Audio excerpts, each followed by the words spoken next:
নমস্কাৰ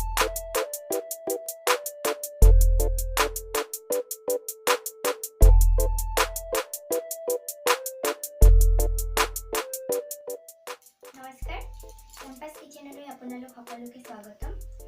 আজি মই বেংগলী ষ্টাইলত পায়স বনাই দেখুৱাম। আহকচোন চাওঁ কেনেকৈ বনাব পাৰি বেংগলী ষ্টাইলত পায়স। তাৰ কাৰণে আমাক লাগিব মই 2 লিটাৰ গাখীৰ লৈছোঁ, সেই অনুপাতে চাউল লৈছোঁ। চাউলৰ এটা জোখ আছে, এই জোখটো হ'ল আপুনি হাতৰ মুঠিত যিমানখিনি চাউল উঠিব এবাৰত সেইখিনি 1 লিটাৰৰ কাৰণে, অৰ্থাৎ 2 লিটাৰত মই 2 মুঠি চাউল দিম। আৰু লাগিব আমাক গুড়, তাৰপিছত কাজু কিশমিশ, তেজপাত, ইলাচি আৰু নাৰিকল। নাৰিকলটো মই অলপ ভাজি দিম, তাৰ কাৰণে লাগিব মোক অলপ ঘিউ। আহক আমি এতিয়া ষ্টাৰ্ট কৰোঁ। এতিয়া আমি গাখীৰখিনি বহাই দিছোঁ। লাহে লাহে মই লাৰি থাকিম যাতে তলত লাগি নধৰে গাখীৰখিনি, আৰু যাতে গাখীৰত চামনি নপৰে। পায়সত সাধাৰণতে চামনি পৰিলে কি হয়, গাখীৰৰ টেষ্টখিনি চামনিতে গুচি যায়, সেইকাৰণে গাখীৰৰ টেষ্ট ভালকৈ পোৱা নাযাব। সেইকাৰণে মই লাৰি থাকিম, এটাৰ পিছত এটা উপকৰণবোৰ মই ইয়াত দি থাকিম। গাখীৰখিনিত উতল আহিছে, এতিয়া মই তেজপাতটো দি দিম, টুকুৰা কৰি।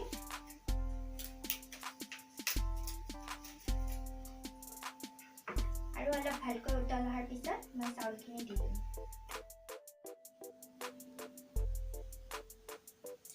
এতিয়া মই চাউলখিনি দি দিম। চাউলখিনি বুক চাউল হয়, মই 10 মিনিট পানীত তিয়াই তাৰপিছত তাৰ পৰা পানীখিনি নিগৰাই থৈ দিছোঁ। এতিয়া মই এইখিনি দি দিম।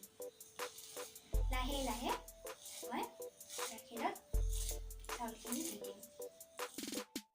পায়সত যদি চাউলৰ জোখটো ঠিক নহয় তেতিয়াহ'লে পায়স বেয়া হয়, সেইকাৰণে চাউল আৰু গাখীৰৰ পৰিমাণটো সঠিক হ'ব লাগিব। মিডিয়াম ষ্টিমত ৰাখি লাৰি থাকিম ভালকৈ, যাতে চাউল এটাৰ লগত আনটো লাগি নাযায়। এতিয়া মই চাউলখিনি সিজালৈকে নাৰিকলখিনি ভাজি লওঁ। তাৰ কাৰণে মই ফ্ৰাই পেন বহাই দিছোঁ, তাত মই 2 চামুচ ঘিউ দিম।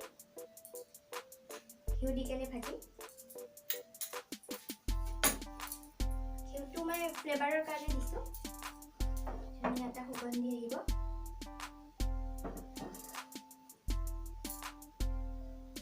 এইখিনি দি দিম।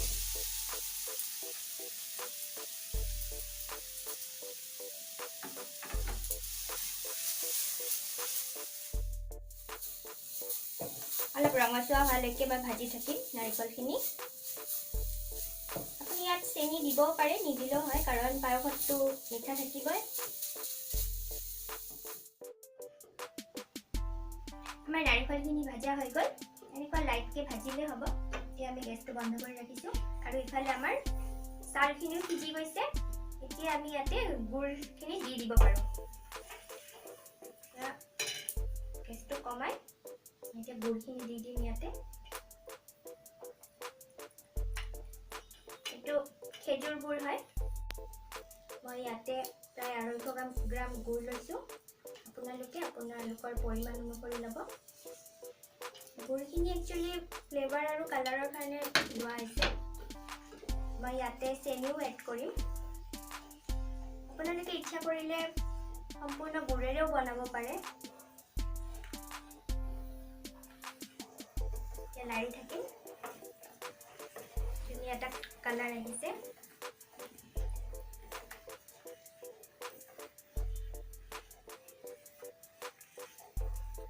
ভালকৈ গুড়খিনি মিলি যোৱাৰ পিছত মই চেনিখিনি দি দিম।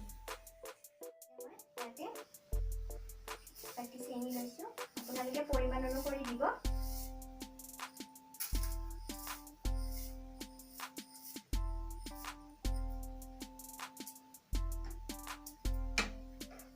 লাৰি থাকিম। চেনিখিনি ভালকৈ গুলি গৈছে, এতিয়া মই ভাজি থোৱা নাৰিকলখিনি দি দিম। দি দিম গোটেইখিনি।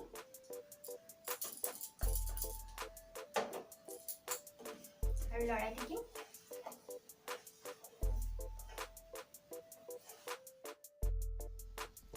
এতিয়া মই কাজুখিনি দি দিম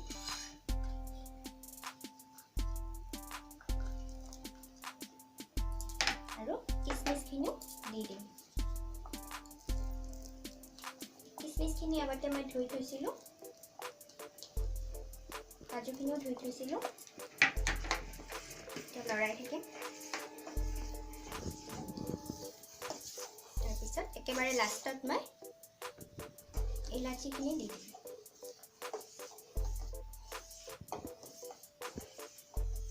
পায়স প্ৰায় হৈ আহিছে। এতিয়া পায়সখিনি নমাম। তাৰ আগতে আমাৰ পায়স হৈ গৈছে, তাৰ আগতে মই ইলাচিখিনি দি দিম। ইলাচিখিনি মই খুন্দি লৈছোঁ। পায়স হৈ গৈছে, ৰেডি।